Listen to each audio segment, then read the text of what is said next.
Hello friends, ನಮಸ್ಕಾರ. ಹೇಗಿದ್ದೀರಾ? ನಾನು ಚೆನ್ನಾಗಿದ್ದೀನಿ. ನೀವು ಹೇಗಿದ್ದೀರಾ? ನೀವು ಚೆನ್ನಾಗಿದ್ದೀರಿ ಅಂತ ತಿಳ್ಕೊಂಡಿದ್ದೀನಿ. ಈ ದಿನ ನಾನು ಆಲೂ ಪರೋಟವನ್ನು ಮಾಡ್ತಾಯಿದ್ದೀನಿ. ಅದು ಹೇಗೆ ಮಾಡಬೇಕು, ಅದಕ್ಕೆ ಏನೇನು ಪದಾರ್ಥ ಹಾಕಬೇಕು ಅಂತ ನೋಡ್ಕೊಂಡು ಬರೋಣ ಬನ್ನಿ ಫ್ರೆಂಡ್ಸ್. ಎಲ್ಲರಿಗೂ ನನ್ನ ನಮಸ್ಕಾರಗಳು. ಆರ್ಯವೈಶ ವೆಜ್ ಕುಕ್ಕಿಂಗ್ ಚಾನಲ್ಗೆ ಸ್ವಾಗತ, ಸುಸ್ವಾಗತ. ಮೊದಲಿಗೆ ಒಂದು 4-5 ಆಲೂಗಡ್ಡೆಯನ್ನು ಬೇಯಿಸಿ ಈ ತರಹ ಸ್ಮ್ಯಾಶ್ ಮಾಡಿ ಇಟ್ಕೊಂಡಿದ್ದೀನಿ. ಈ ತರಹ ನುಣ್ಣಗೆ ಸ್ಮ್ಯಾಶ್ ಮಾಡ್ಕೋಬೇಕು. ಸ್ಮ್ಯಾಶ್ ಮಾಡ್ಕೊಂಡಿದ್ದಾದಮೇಲೆ ಇದಕ್ಕೆ ಜೀರಿಗೆ ಪುಡಿ 1/4 ಟೀ ಸ್ಪೂನ್ನಷ್ಟು ಮತ್ತು ಧನಿಯಾ ಪುಡಿ 1/4 ಟೀ ಸ್ಪೂನ್ನಷ್ಟು ಹಾಕ್ತಾಯಿದ್ದೀನಿ. ನಂತರ ಗರಂ ಮಸಾಲ 1/4 ಟೀ ಸ್ಪೂನ್ನಷ್ಟು ಹಾಕ್ತಾಯಿದ್ದೀನಿ. ಗರಂ ಮಸಾಲ ಹಾಕಿಬಿಟ್ಟು ಹಚ್ಚ ಖಾರದ ಪುಡಿಯನ್ನು 1 ಟೀ ಸ್ಪೂನ್ನಷ್ಟು ಹಚ್ಚ ಖಾರದ ಪುಡಿಯನ್ನು ಹಾಕೋಣ. ಹಚ್ಚ ಖಾರದ ಪುಡಿಯನ್ನು ಹಾಕಿಬಿಟ್ಟು ಸಣ್ಣದಾಗಿ ಹೆಚ್ಚಿ ಇಟ್ಕೊಂಡಿರುವಂತಹ ಕೊತ್ತಂಬರಿ ಸೊಪ್ಪನ್ನು ಕೂಡ ಹಾಕ್ತಾಯಿದ್ದೀನಿ. ಕೊತ್ತಂಬರಿ ಸೊಪ್ಪನ್ನು ಹಾಕಿಬಿಟ್ಟು ರುಚಿಗೆ ತಕ್ಕಷ್ಟು ಉಪ್ಪನ್ನು ಹಾಕಬೇಕು. ಕೊತ್ತಂಬರಿ ಸೊಪ್ಪು ಹಾಕಿಬಿಟ್ಟು ರುಚಿಗೆ ತಕ್ಕಷ್ಟು ಉಪ್ಪನ್ನು ಹಾಕಬೇಕು. ಉಪ್ಪನ್ನು ಹಾಕಿಬಿಟ್ಟು ಚೆನ್ನಾಗಿ ಮಿಕ್ಸ್ ಮಾಡ್ಕೊಳ್ಳೋಣ. ಎಲ್ಲನೂ ಖಾರ, ಉಪ್ಪು, ಖಾರ ಎಲ್ಲ ಆಲೂಗಡ್ಡೆ ಬೇಯಿಸಿರೋದಕ್ಕೆ ಕೊತ್ತಂಬರಿ ಸೊಪ್ಪು ಎಲ್ಲವನ್ನು ಹೊಂದ್ಕೊಳ್ಳೋ ಹಾಗೆ ಚೆನ್ನಾಗಿ ಮಿಕ್ಸ್ ಮಾಡ್ಕೊಳ್ಳೋಣ. ಮಿಕ್ಸ್ ಮಾಡೋವಾಗ ಏನಾದರೂ ಗಡ್ಡೆ ತರಹ ಸಿಕ್ಕಿದ್ರೆ ಆಲೂಗಡ್ಡೆ ಒಂದು ಸ್ವಲ್ಪ ಹಾಗೆ ಕೈನಲ್ಲೇ ಕೂಡ ನಾವು ಮೆತ್ತಗೆ ಮಾಡ್ಕೋಬಹುದು.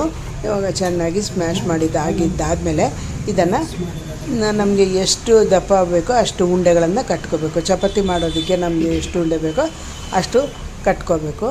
ನೋಡಿ, ಈ ತರಹ ಉಂಡೆಗಳನ್ನು ನಾನು ಕಟ್ಕೊಂಡು ಇಟ್ಕೊಂಡಿದ್ದೀನಿ.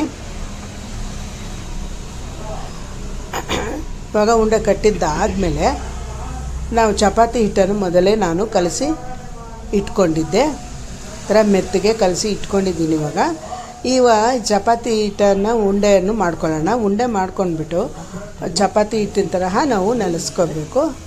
ಚಪಾತಿ ಹಿಟ್ಟಿಗೆ ಪೂರ್ತಿ ಲಟ್ಟಿಸ್ಕೊಳ್ಳೋ ಕೆಲಸ ಏನೂ ಇಲ್ಲ. ಈ ಥರ ಉಂಡೆ ಮಾಡ್ಕೊಂಡ್ಬಿಟ್ಟು ಹಿಟ್ಟನ್ನು ಅದ್ಕೋಬೇಕಾಗುತ್ತೆ. ಹಿಟ್ಟು ಅದ್ದುಕೊಂಡು ನಂತರ ನಾನು ಇವಾಗ ಲಟ್ಟಿಸ್ತಾ ಇದ್ದೀನಿ. ನೋಡಿ, ಇವಾಗ ಒಂದು ಸ್ವಲ್ಪ ಲಟ್ಟಿಸಿದ್ರೆ ಸಾಕು. ಪೂರ್ತಿಯನ್ನು ಲಟ್ಟಿಸೋ ಕೆಲಸ ಇಲ್ಲ. ಒಂದು ಕಾಲು ಭಾಗಕ್ಕಿಂತ ಜಾಸ್ತಿಯಾಗಿ ಲಟ್ಟಿಸ್ಕೊಂಡ್ರೆ ನಂತರ ಎಣ್ಣೆಯನ್ನು ಹಾಕಿ ಸವರ್ಕೋಬೇಕು. ಎಣ್ಣೆ ಹಾಕಿ ಸವರ್ಕೊಂಡು ನಂತರ ಎಲ್ಲ ಆಲೂಗಡ್ಡೆಯನ್ನು ಮಿಕ್ಸ್ ಮಾಡ್ಕೊಂಡಿದ್ದೀವಲ್ಲ, ಉಪ್ಪು, ಖಾರ, ಕೊತ್ತಂಬರಿ ಸೊಪ್ಪು ಎಲ್ಲವನ್ನು ಹಾಕಿ ಇಟ್ಕೊಂಡಿರುವಂತಹ ಆಲೂಗಡ್ಡೆಯನ್ನು ಈ ತರಹ ಇಟ್ಬಿಟ್ಟು ಮಡಚಿಬಿಟ್ಟು ತಿರ್ಗಾ ಪುನಃ ಲಟ್ಟಿಸ್ಕೋಬೇಕು.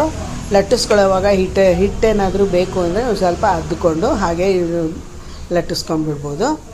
ಇವಾಗ ಲಟ್ಟಿಸಿರೋದು ಆಗಿದ್ದಾದಮೇಲೆ ಒಲೆ ಮೇಲೆ ಹೆಂಚು ಇಟ್ಟಿದ್ದೀನಿ. ಹೆಂಚು ಕೂಡ ಕಾದಿದೆ. ಇವಾಗ ಅದನ್ನು ಹಾಕ್ತಾಯಿದ್ದೀನಿ.